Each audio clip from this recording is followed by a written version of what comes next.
What's poppin'? And I think I'm gonna start with the pros because everyone doesn't always have something good to say about it.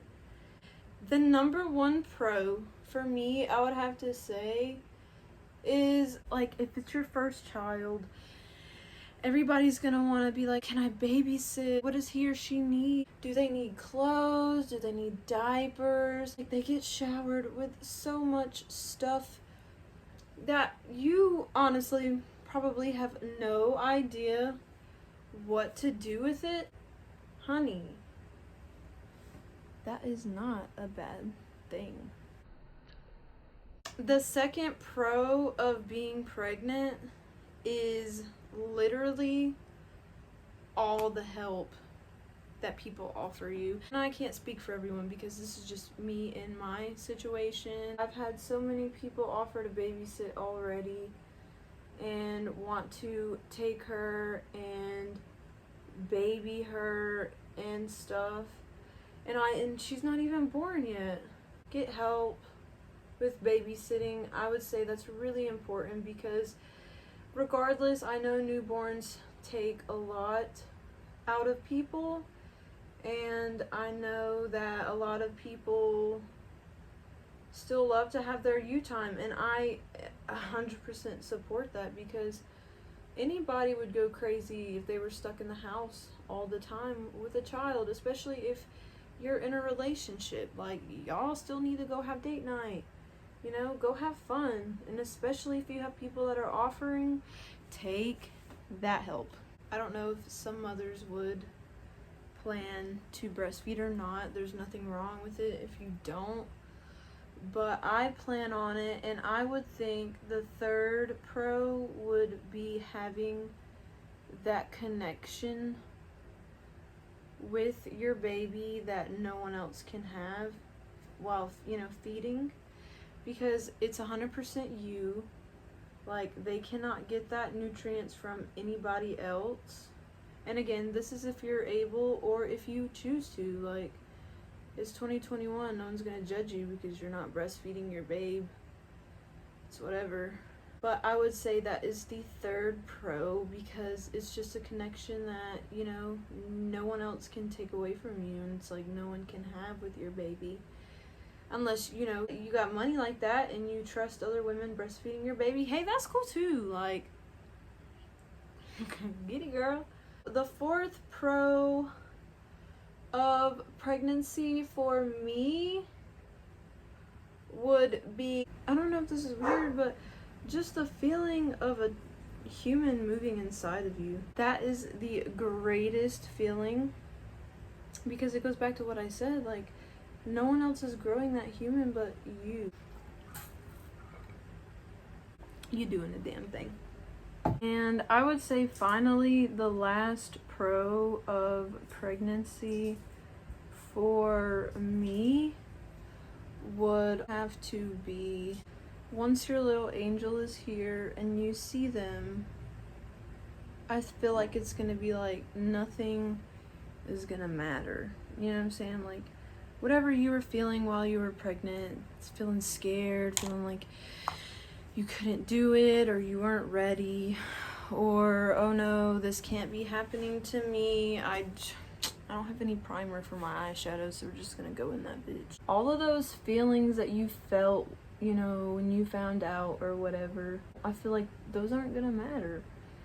I just think having a child is really a blessing, and a lot of people don't see it that way, which is kind of sad. But again, no judgment, but I don't know, like, life is hard.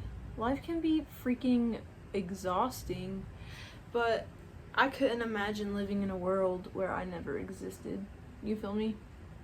Like, why would you just choose not to exist? You wouldn't be able to see that little smile. You wouldn't be able to see them grow. You wouldn't be able to see and endure the things you have in your life before you have children. Anyways, I'm getting a little carried away, but my point being was, whenever you have your own child, it's like nothing matters. like what their opinions are, if you're gonna be a good mom. Okay, first of all, we're all growing and learning, and we're all still children. We learn till the day we take our last breath. I don't care what anyone says.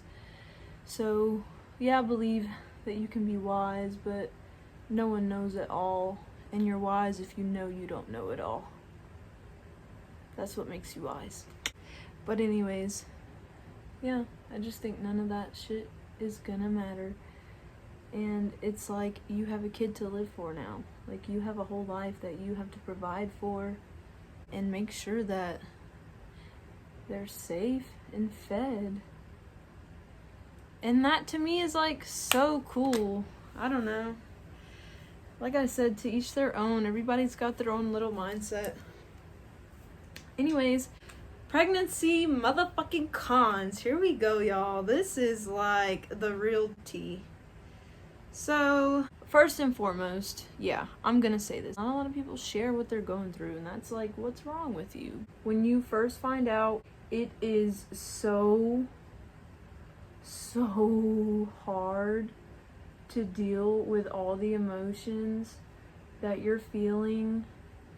The feeling of, holy shit, I'm gonna be a mom, but I don't even have my own plan figured out, or maybe I'm not gonna be good enough, or maybe I shouldn't be raising a child. Like, you're just gonna feel a lot of feelings. And I personally think that is so okay, because if you didn't feel a lot of feelings, I'd be concerned, you know? Unless you were planning it. Now, I think planned pregnancies are different. I think women who plan pregnancies tend to deal with their emotions better on it because they planned it. Like, you knew what you were doing. Necessarily, you didn't know what to expect, but I think you were ready to expect it. You know what I'm saying? So there's that. Definitely would have to be the roller coaster of emotions. My second con would still have to be the nausea and sickness. It's like a constant sickness that it just does not go away, and there's really nothing you can do about it. But for me personally, I think I was lucky enough. I didn't really throw up a lot. I really probably only threw up maybe 3 or 4 times my whole pregnancy. Like, I experienced hella nausea, but not all the time would I throw up. I would just feel like sick to my freaking stomach all the time. Number 3 kind of comes in towards more so the middle, maybe the beginning of the end. And that would be just the foods that you gotta give up, girlfriend, because that baby will let you know right quick what it don't like. So that's probably the toughest. Your gyno will tell you pretty much like what is safe to eat and what isn't. What number was I at? I think it was at 4. Oh no. Well, anyways. Number 4. In the middle, towards the end of the middle, starting in the 3rd trimester. I don't think every pregnant woman suffers with it, but restless leg syndrome, oh my god. There has been many nights where I just cannot sleep because my legs literally tingle all night long. Like, I don't know if it's because, you know, she's sitting on a nerve, or I don't know, because sometimes when I stand up, like, my legs are literally just so tired and I feel like I'm gonna fall out in the floor. But that is definitely number 4. And it also helps if you do suffer with restless leg syndrome during your pregnancy. It helps a lot to buy like really nice comfy pillows and just caressing them. Like, I mean, in between your legs, propping yourself up so you have better blood flow at night. I'm gonna include this next one in number 4 because if we're talking about, you know, uncomfortableness or pain, I'm just gonna include like a 2-in-1. Hip pain. Oh my lord. Because you can't lay on your stomach when you get so big, so it's like your body is just like, you're tired, you know? Your hips hurt because of all the extra weight. And especially if you lay down for long periods of time, your hips can start hurting just because of the extra weight, like I said. But I honestly was watching YouTube videos, and I can't remember who it was. This girl, she took like foam, like mattress foam, and she laid it under her bed. And that is really supposed to help, you know, your hips form to your body. And it's supposed to help your hip pain at night. Number 5. This is the long dreaded 9-month terrifying wait. And that is childbirth. It was all fun and games till you gotta push that thing out, you know what I'm saying? I am so terrified. I'm scared. I don't know what I'm gonna do. Make sure you have a birth plan, because it really does help if you have a birth plan and if you have the confidence and good people supporting you through it. For me, I would really like to, you know, obviously do vaginally, but it's like you always have to be open-minded to the fact that if your baby is breached, then you have to be open to a C-section. And that to me is honestly a little more terrifying. And there's other reasons why you, like if you have twins or if you have multiple births, like some women's body just can't handle it, and it's like you have to have a C-section. So you definitely have to be open-minded to, not, I won't say the things that could go wrong, but necessarily the things that you didn't plan to happen. So there's that. And probably for me, the healing process. I feel like, yes, if you get an epidural, that'll definitely help you not feel the pain. But girl, what you gonna do when that epidural wears off? You're gonna feel all of that. The healing process, to me, would be the worst.